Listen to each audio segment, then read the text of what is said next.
it's Simone Sharice, and we are going to go straight into this video.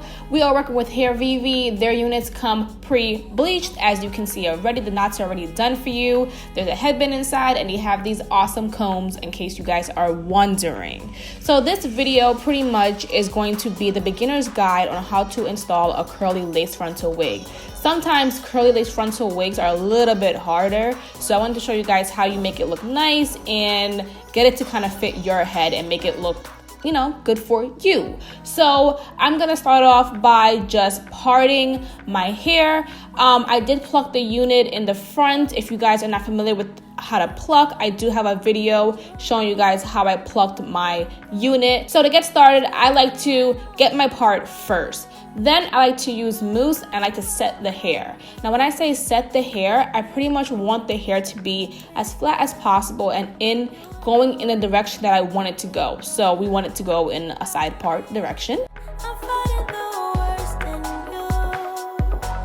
Kind of making it lay nice and flat. Next, I'm gonna go ahead and use my Got To Be spray. Now, if you're new to my channel, you guys know I usually cut my lace in 3 parts because it makes it so much more easier.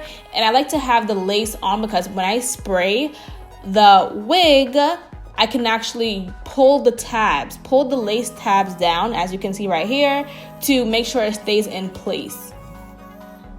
Like you see me doing right here once again. Next, I go ahead and just cut it off, and you're gonna do this for both the left side and the right side.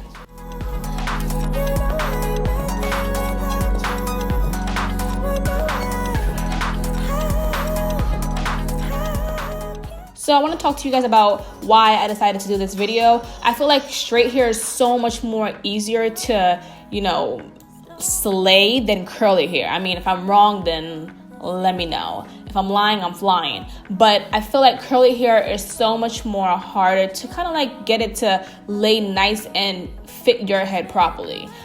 Side note, it did get a little bit crusty on the sides, and that was because I lifted it up once it was dry. Avoid doing that because it's gonna turn white and look disgusting.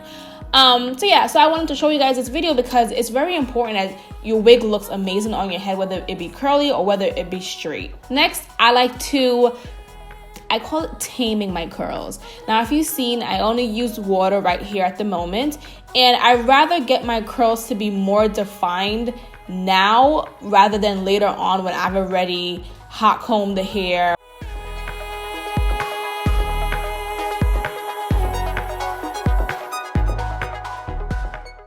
I didn't like this length for me, so to trim to your liking while it's wet, I did go ahead and stretch the hair a little bit because it was just coming out better rather than me cutting it while it was curly.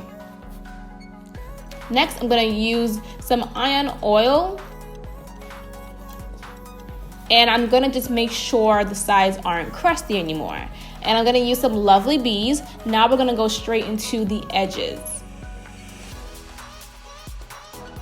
And this you can do up to your liking. My goal wasn't to have crazy baby hairs, but I like my sides when I have a side part to be as, you know, sleeky as possible. That's just my preference. And then I am gonna pluck a little bit in the front of the frontal. I don't usually do this, but it didn't look plucked enough to me.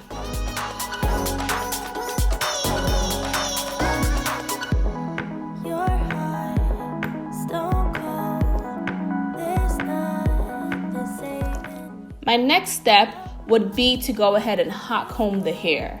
Now we're gonna go into kind of just laying the flat top because we're kind of halfway there right now. Some people might leave it like this. For me, I want it to be as flat as possible. So the front part is extremely thick. I recommend putting it into pieces and just hot combing it like that. You don't have to do literally skinny rows by rows, but break the top part into 3 pieces so that you're making sure that you're getting it to be as nice and flat as possible. And don't pull the hot comb too far down on the curls. You still want your curls to start as close as possible to the root.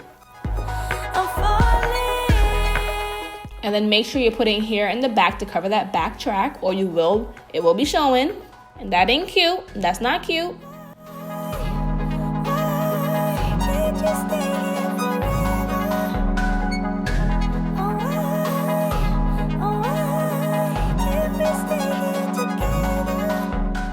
from now on, from this point on, I'm just gonna go ahead and be putting my finishing touches on it so that I can, make sure I love my unit.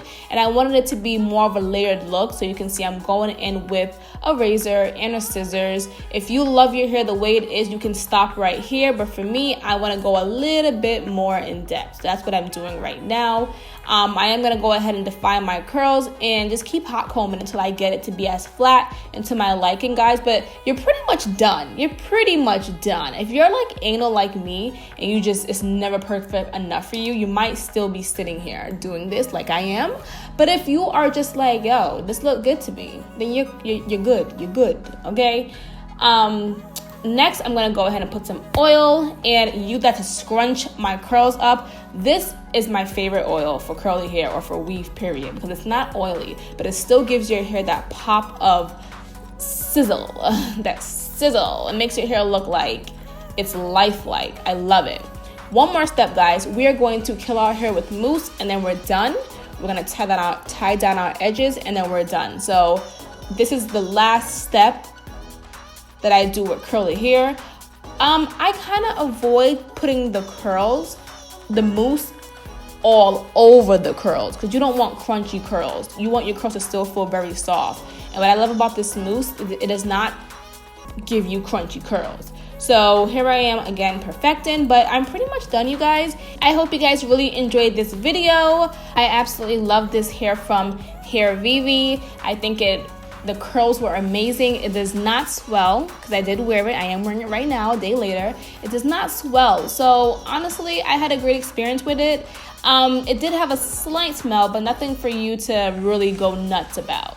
But I will see you guys in my next video, and bye guys.